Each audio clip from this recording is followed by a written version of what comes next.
Hi folks, today I would like to discuss with you a column that appeared in today's Dallas Morning News. Here it is, kids. This is a column written by a noted liberal in these here United States of America, a gentleman by the name of Mr. Leonard Pitts, who works for the Miami Herald, and he's a noted liberal in the United States. And what he's writing about basically here is, whose rights are paramount? The right of us to video the police, or the police to work in what they think to be an expectation of privacy in public?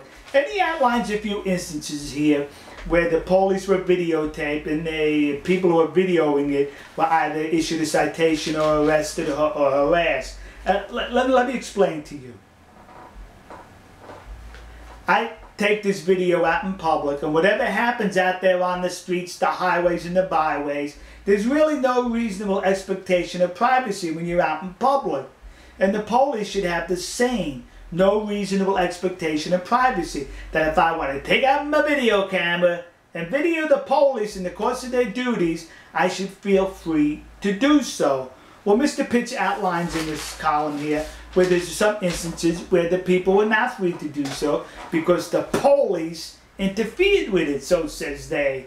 Well, let's examine this.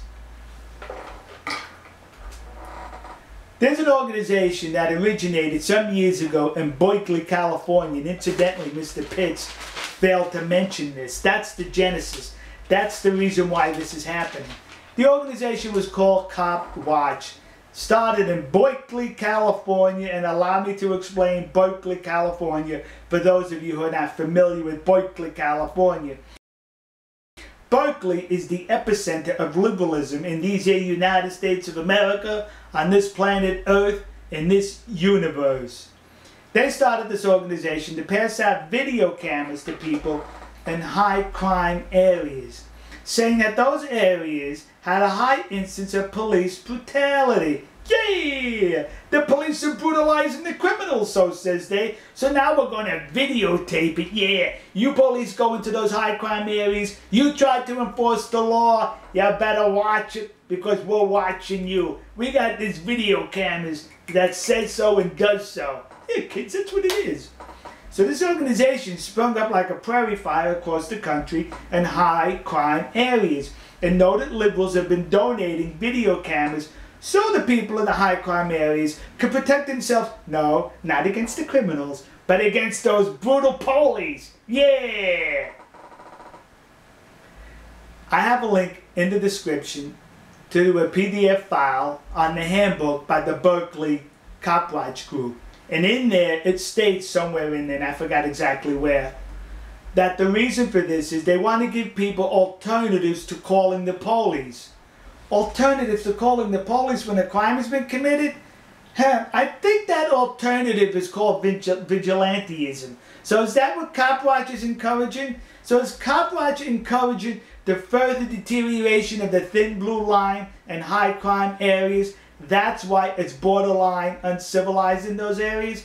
The police are the thin blue line between civilization and anarchy.